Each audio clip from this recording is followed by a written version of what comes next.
M1x plus P.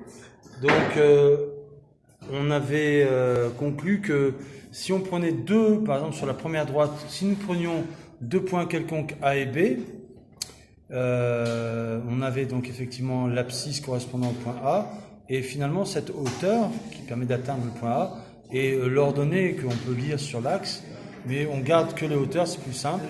Donc abscisse, ordonnée, hauteur.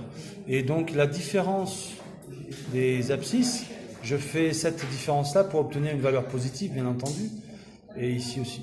Donc le quotient des deux est inscrit ici, là-bas, dans la formule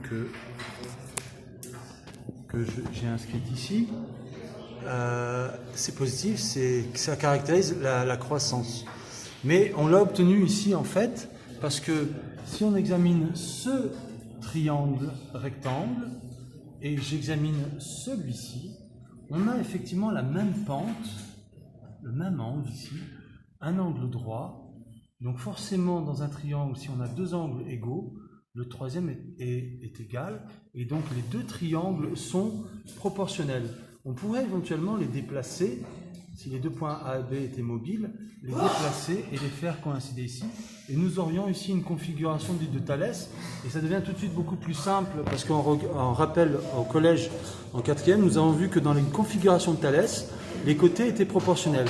Donc on peut placer les côtés dans un tableau dit de proportionnalité, et nous voyons très clairement ici que dans le premier triangle rectangle natif, si on avance de 1 sur l'axe des abscisses, sur l'axe des ordonnées, en particulier ici c'est M positif, on monte de M. Et dans ce triangle-là, eh bien, si on avance de cette longueur-là, on va monter de celle-ci. Donc on fait le même processus, et on se dit que le passage de là à là est le même qui me permet de passer de là à là. Or, ce passage de 1 à M, c'est en multipliant par M. Ici, pour passer de xb moins xa à yb moins yk, il s'agira donc de multiplier par cette fraction qui va simplifier par le dénominateur le xb moins xa et faire apparaître grâce au numérateur yb moins yk.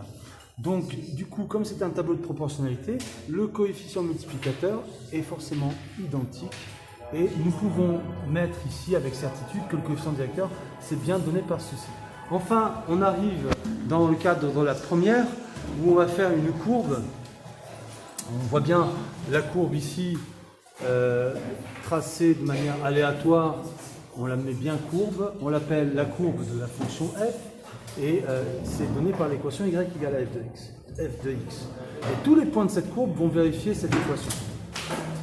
Enfin, si nous fixons un point A arbitraire et qu'on fixe un point mobile B qui va se déplacer le long de la courbe, on peut caractériser les cordes comme des morceaux de droite dont les coefficients directeurs seront donnés par la formule précédente. Elles vont toutes être positives ici, et à un moment donné, quand le point B se rapproche du point A, on arrive dans une situation un peu critique, tendue, c'est la tangente. La corde et se confond avec la droite qui touche la courbe en un seul point. À partir du point B qui se déplace de l'autre côté, les cordes sont donc décroissantes, avec des coefficients directeurs négatifs. On a donc un classement des coefficients directeurs, ainsi fait, plus grand que, plus grand que, plus grand que, positif, négatif, etc., etc. Je dis et j'affirme que pour le point B, très proche du point A, donc on se rapproche de l'idée de la tangente, on peut poser que l'abscisse du point B, c'est donc l'abscisse du point A plus un petit quelque chose, un petit chouïa, quelque chose qui est très très petit. Ça peut être positif comme négatif, ça dépend de la position du point B. Est-ce qu'il est avant le point A ou est-ce qu'il est après le point A? S'il est après le petit h, la différence est positive, sinon elle est négative. Mais quoi qu'il en soit, si on rapproche le point B du point A, le petit h va tendre vers 0. Ainsi, xb va tendre vers xa. Donc, or, ce qu'on a appelé le taux d'accroissement n, ou coefficient directeur de la corde AB, est donné par cette formule, on l'a vu précédemment, en remplaçant, puisque les points A et B sont sur la courbe par f de xb et f de xa, on